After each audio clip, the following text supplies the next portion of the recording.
Hello and welcome to Dingoes Ate My Podcast. I'm Paul. And I'm Dave. And this week we'll be discussing the episode of Angel Underneath. Alrighty, Dave. So, this episode originally aired April 14th, 2004, attracting approximately 3.32 million viewers. Alrighty, so why don't we start off with, let's do video games first, because there's not much this time. April 20th, if you're a PC, PS2, or Xbox gamer, you could pick up a little game called Hitman Contracts. Again, not the start of the Hitman series, but at least continuing it. Again, I can't remember if it was this one or one of the other later ones that sort of became Hitman's big break. There were other ones that were, like, big games, but I feel like this is one of the,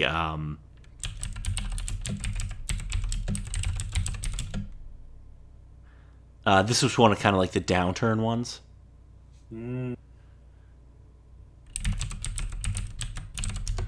Also, this week, if you were on the same day, April 20th, if you were a PC or Xbox gamer, you could pick up this little game called Manhunt.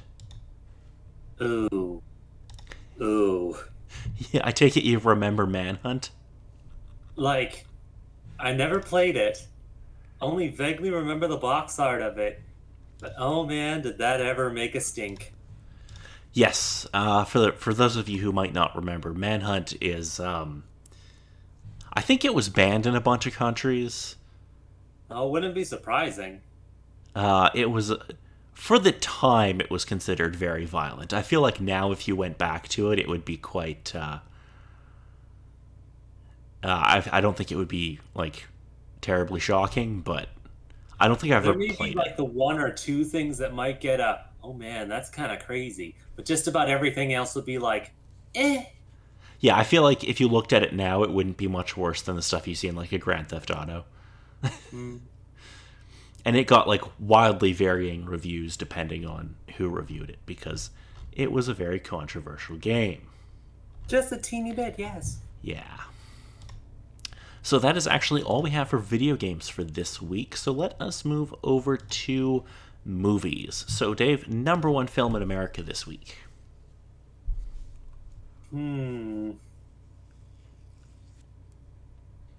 April 2004. I'll give you a hint, it's a sequel.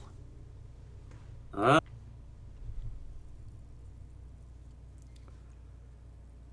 Nothing is immediately coming to mind, though. Around this time, you'd figured I'd kind of have some sway of what sort of movies would play around the time. I am 99% sure you have seen this movie, but I don't know if you would remember it. Not that it's not a good film, it's just that I feel like it's something you watched once and then never thought about again. That is probably a good chance. It was a little film called Kill Bill Volume 2. Oh.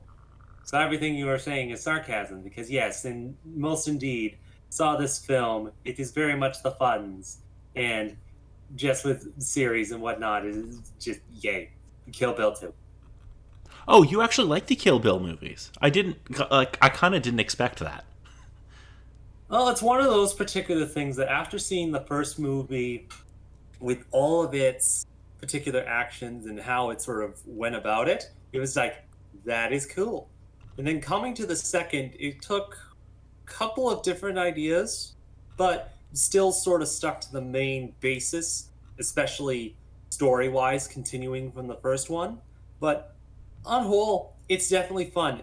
I wouldn't say it's absolutely groundbreaking with what it does, but for both movies contained as a series, it tells at least a very interesting revenge story, at least from what I've seen within that genre, which is not a lot, but still. I'm just kind of surprised because I'm like, oh, it's like a kung fu movie, and I didn't think David would like a kung fu movie.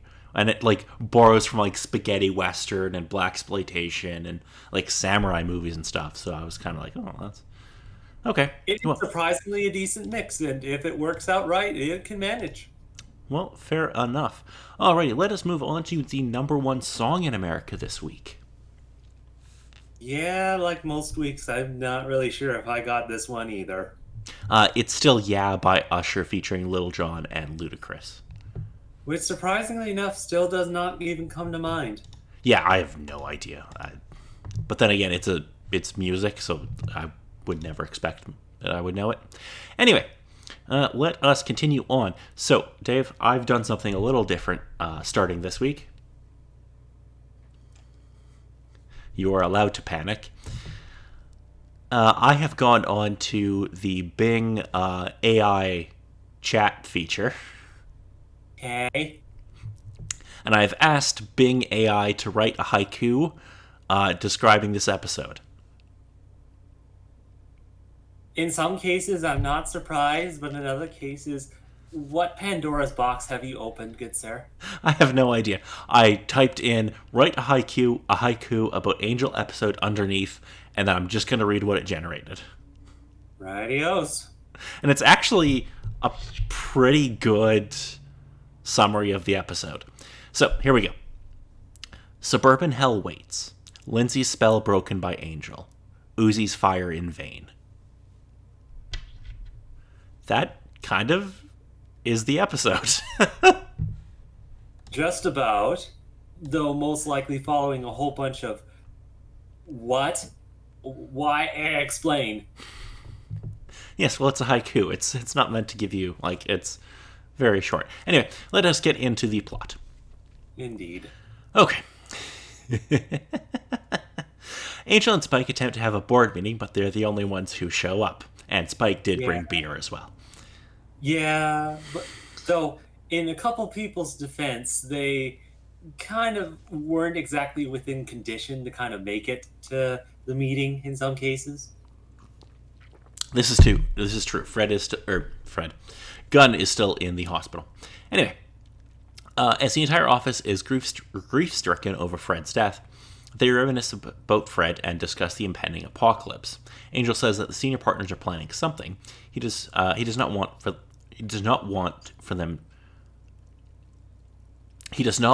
to wait for them to act. I don't know why that was so difficult for me to say, but apparently it was. So Spike suggests finding a link to them. They head to Eve's apartment, but she refuses to help Angel after letting the senior partners take Lindsay. Angel notes that Eve is hiding from the senior partners because they will take her away when they find out if they find out where she is. As the building starts shaking, the protective symbols in the apartment dissolve, and Eve says that she will tell him anything he wants to know if he takes her with him. As a man in a suit, who's played by Adam Baldwin, who's also you probably recognize from another show we've covered. Yes, yes. Yes, very good.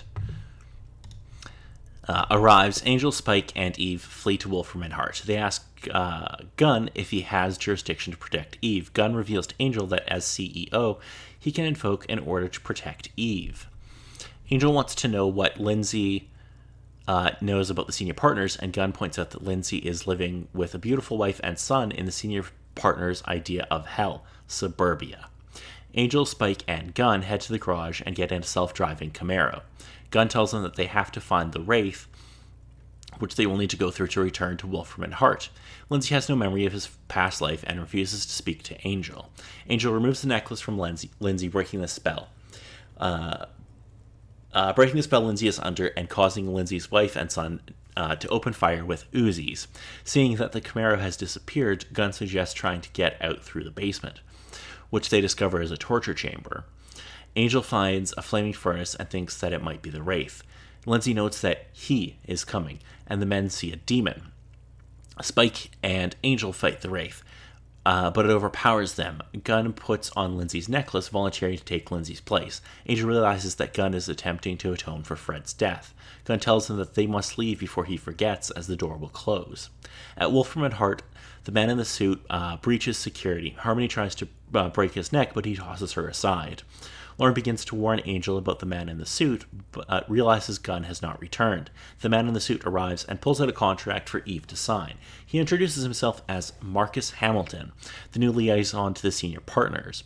Eve has signed over her immortality and duties to him. Hamilton tells Angel that the senior partners are 100% behind him and welcomes Spike to the team.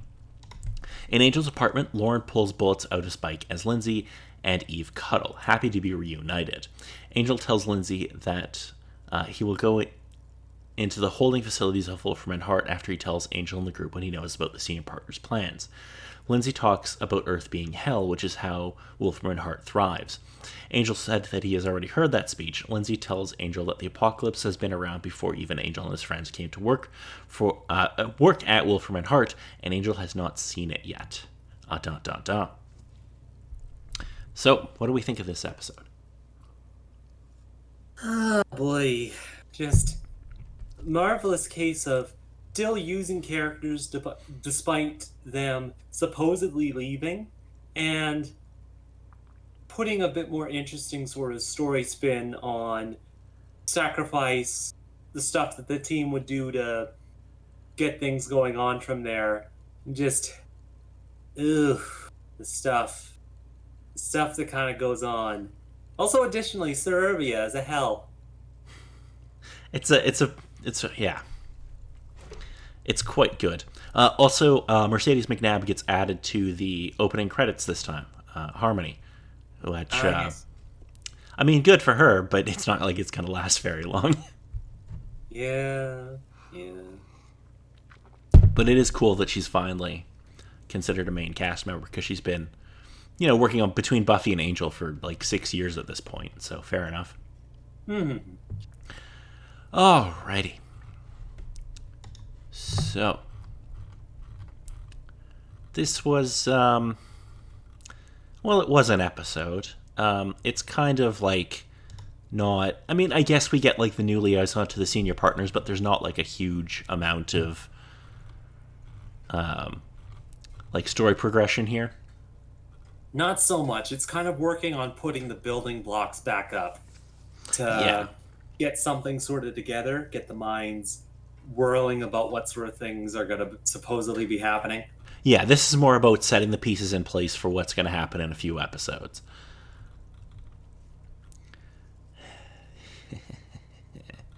Alrighty, so let us move on to some international titles.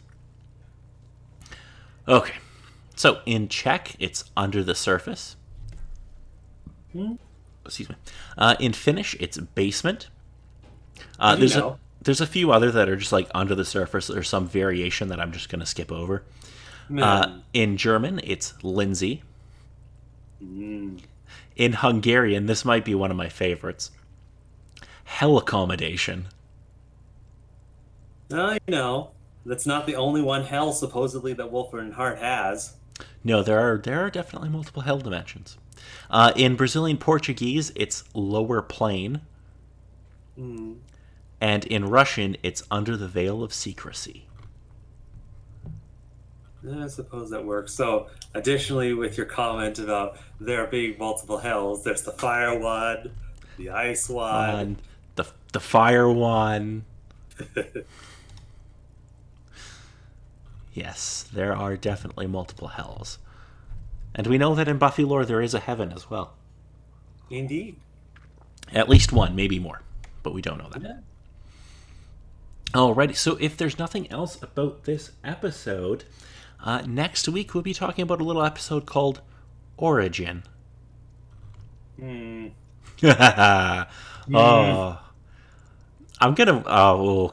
So, Angel resists the appeal of parents seeking help from Wolfram and Hart regarding their son's supernatural abilities after he discovers that the boy is his son Connor. Despite his reservations, Angel is forced to bring Connor into conflict with an old adversary to prevent his son's memories from being restored. Meanwhile, Wesley uncovers a mysterious deal struck by Wolfram and Hart that threatens a secret as Angel desperately wants to protect. So Connor's coming back. Of course. Of course it would go down this route. Of course. Not only with the one other thing, but just with the other thing as well. Just, mmm. It all makes bloody flipping sense. I mean, you had to expect they were going to bring Connor back before the show ended. Yes, and I also have to expect that Wesley can't keep his fucking nose out of anything. Will Wesley fuck Angel over again regarding his son? Probably. Head smacking into desk. Alrighty, so that's going to be it for this week. I'm Paul. And I'm Dave.